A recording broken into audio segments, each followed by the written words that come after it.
Welcome to happiness tip number 8, moving from hell to happiness. No, we can't change what's happened. It's in the past. And we can't change the seasons or shift the way the wind blows. But the one thing that we have control over is ourselves. We can change ourselves and therefore shift our future into one that's more happy. So the idea of moving from hell to happiness is very key. It's not a feeling of being stuck. And we're going from one place to a destination that's happiness. And this is really important for the brain. So as we move through from hell to happiness, I'd like to share some startling stats. Did you know that 60% of us adults have experienced some sort of abuse in their lives? 13% of children had been bullied. 362,000 Canadian children have witnessed violence in their home each and every year. And if they are under the age of 5 and have witnessed violence more than 5 times, they're 72% more likely to have learning difficulties and have poor concentration and emotional brain development issues. And it doesn't stop. As they grow into adults like us, then they're more likely to be depressed, have alcohol problems, take drugs, have heart and liver issues, pregnancy problems, high anxiety, and uncontrollable anger. They're more likely to have family, financial, and job difficulties. And then it goes on to say that they're 15% more likely to attempt suicide. It goes on and on. The other disturbing fact is that our brain doesn't actually recognize the difference between trauma and, say, if you've experienced a life-threatening illness. That is just fear, and it's in the brain the same thing. So the same neurochemicals have been released from the brain in response to either of those things.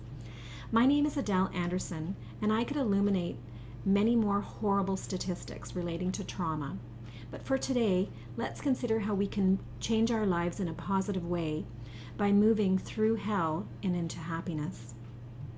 Brain science says that the memory of an event is stored in one portion of our brain, while the emotional attachment to the event is stored in another.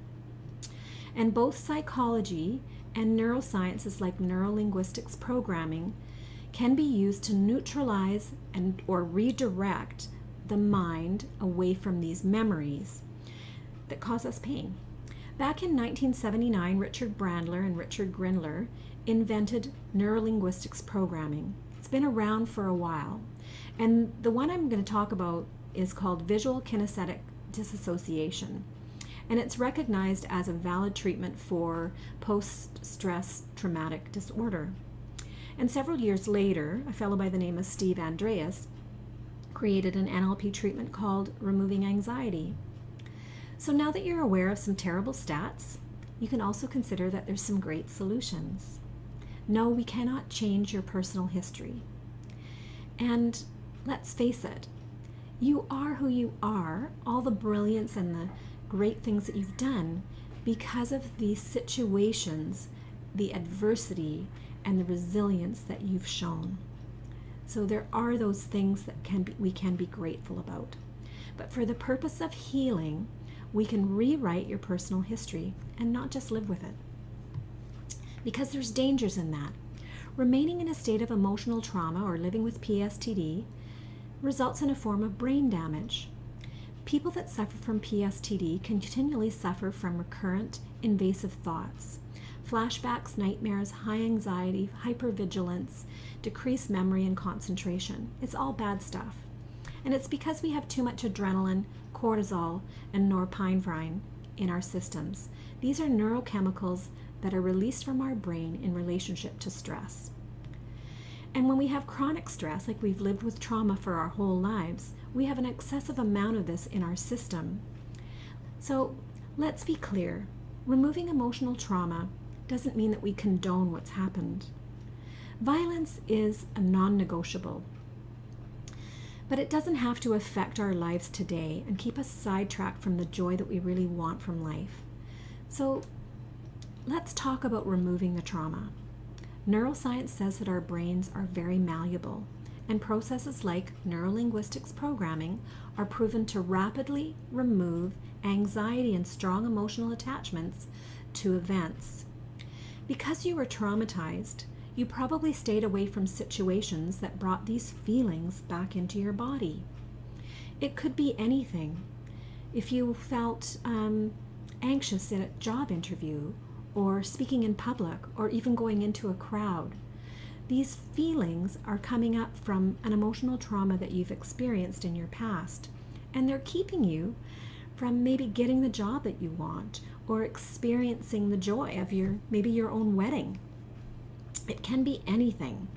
So as you begin to encounter and explore the reasons behind these feelings that arise in certain situations, you can start to develop a degree of comfort, yet caution, so that you can become comfortable with them. And then you could use a process like NLP, which I'm about to share with you, which is called removing fears, phobias, and anxiety. This technique is called a double disassociation. And what I mean by that is I'm going to give you an image that you can imagine yourself entering a movie theater. And as you sit in the seat that you've chosen within the movie theater, imagine that the theater is there just for you, that you feel safe and secure where you are. And then I'm going to have you imagine a black and white snapshot of yourself up on the screen. This is a picture of your younger self prior to you ever experiencing trauma. So you could be quite young. So just look at yourself in this black and white photo that's sitting on the movie screen. And then, because you can, I'd like you to imagine yourself rising up out of your body and moving into the projection booth behind you. Within the projection booth, there's a comfortable chair, and you can notice that there's all the dials. So you can make the picture bigger or smaller, or you can focus the picture, or you can make it grainy. You can change the color and the intensity. The volume can be either turned up or turned down. You notice that you can speed the film up, you can stop the film, and you can reverse the film. So you're in charge. So now, if you're ready, I would like you to imagine that there is a film, a black and white film that's been created just for you. And this is a film that exists in your memory, and it's a film of your younger self prior to a traumatic event happening. And when you're ready, you can start the film. If you're feeling any anxiety rise up in your body, I'd like you to adjust the controls to make the picture smaller. Maybe make it unfocused slightly and turn the volume down. And when you feel comfortable, you can start the movie. You might notice certain things that you'd never noticed before, things that occurred before the traumatic event, things that were a lead up to this traumatic event. And then you move through watching yourself down in the movie theater in that seat, watching yourself on the screen. So you don't watch the screen directly, you watch yourself, your body sitting in the movie theater, and that body is watching a black and white film of your younger self up on the screen. So you can move through the event, and you can stop it, you can restart it, you can rewind it if you want to notice or understand something more clearly. You can turn the volume up or down. But as you move through, you'll notice your younger self comes through the traumatic event. And when you get to a place in the film where that younger self is safe and is in a relatively normal situation, I would like you to freeze that frame on the movie. Take a deep breath.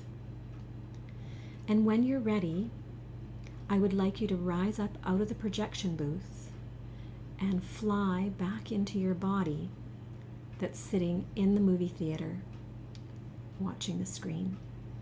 Get comfortable in there. If you have to shake your shoulders, wiggle your toes, you're back in your body. And now you're looking at your younger self on the screen. You've gone through the trauma and you're in a relatively safe place. And now once again, you're going to rise up out of your body and move into the body of your younger self up on the movie screen in black and white. Take a deep breath. Feel what it feels like to be in this younger body. And then we're going to play the movie in reverse really fast. Within 2 seconds, I want you to imagine your younger self moving backward in time through the traumatic event and into the time before the trauma ever started. And stop. Give your younger self a hug. And let's do it again. You've risen up out of your body into the picture post younger child, post-trauma. You're in the post-trauma body. And now really, really fast, 2 seconds, you're going to reverse the film all the way through, quickly, back to the younger self. Good. Very good. See how that feels for you. You can do this exercise several times, and I'm going to give you a second one that you can do that will help you detach from this emotional trauma that you have inside your body. So this one is called, it's the Andreas one, the removing anxiety. So I'd like you to find a comfortable seat again. And you are sitting comfortably and you're imagining this feeling of trauma within your body. And you want to locate where that feeling sits inside your body. So maybe it might be in your gut, or maybe it's in your chest, maybe it's in your throat. Feel where you feel it, and then close your eyes and get a good look at it. See what shape it is, what size it is, what color it is. And then I want you to notice a little bit more about it. I want you to notice if the edges are really clear or if they're fuzzy. And I want you to notice if there's movement. Quite often there's a rotation to it. So notice if it's rotating clockwise or counterclockwise. Is it spinning? And where is it moving to? For example, if it starts in your gut, does it move up to your chest and then out to the right side of your body? They usually move. If you've never thought about this, maybe you haven't noticed it before.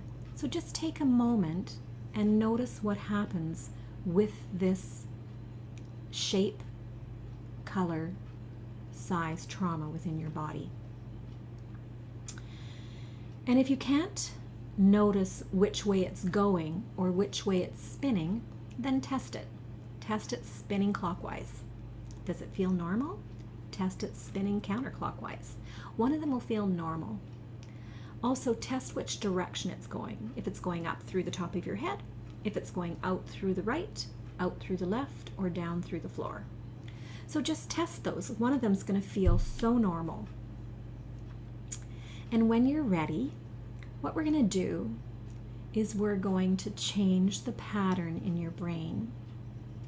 We're going to change the shape, the color, and the size of this feeling within your body.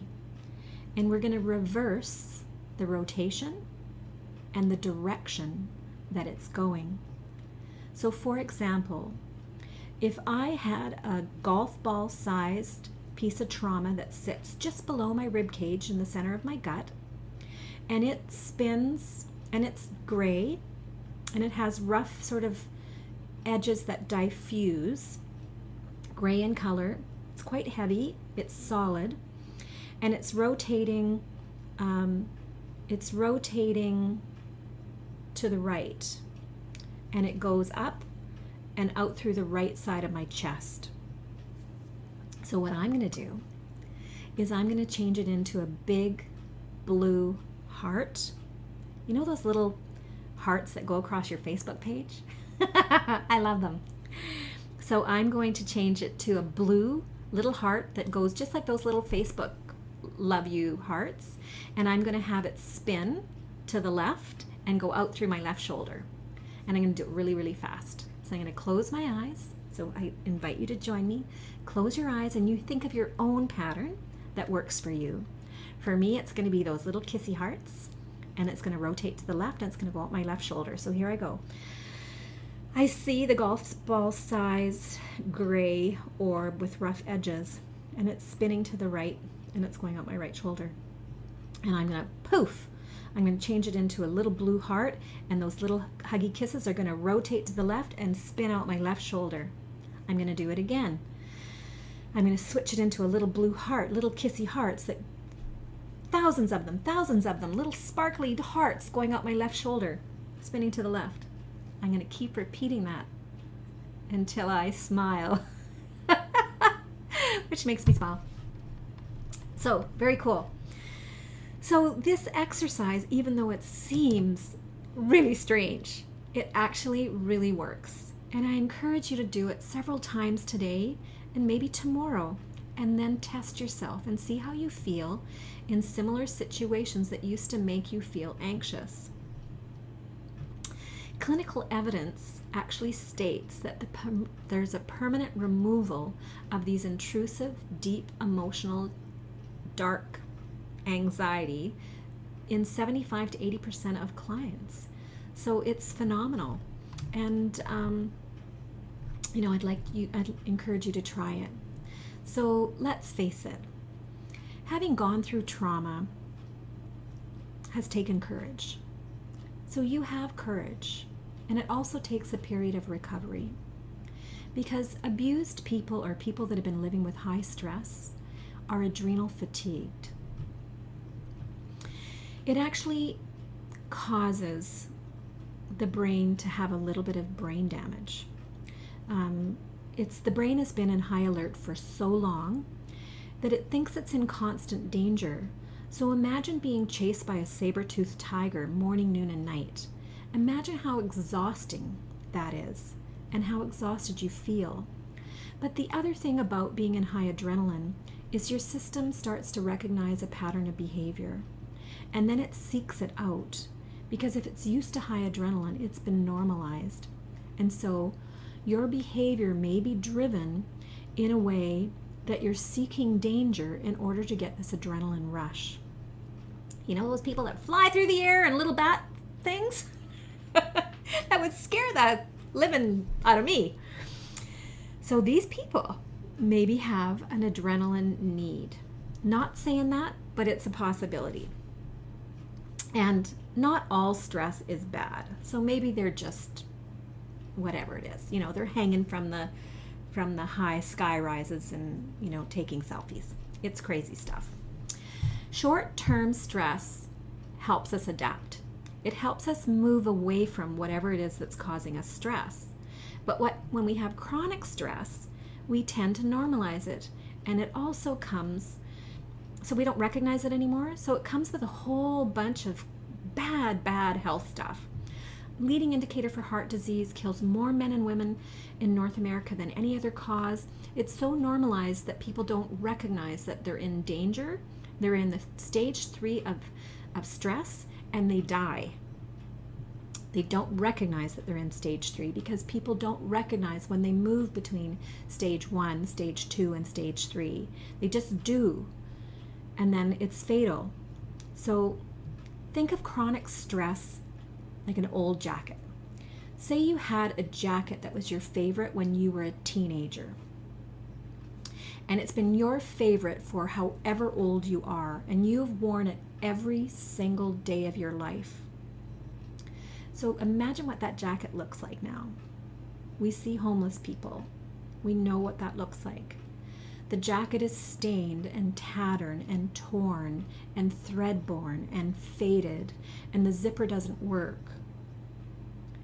That's what stress does to your body. Just like the wear and tear on a jacket, stress is wear and tear on your body. So, meaning chronic stress can compromise your immune system, harden your arteries, can cause you to gain weight or become obese, and it decreases your bone density, and it also decreases the size of your brain cells. So it actually causes your brain to shrink. It can be implicated in depression, Alzheimer's, dementia. So this is all bad stuff, all really bad stuff. As I spoke about in the previous video, stress is the leading indicator for heart disease and kills more men and women in North America than any other cause, and is the leading indicator for many diseases. We're really finding out how bad stress is. So,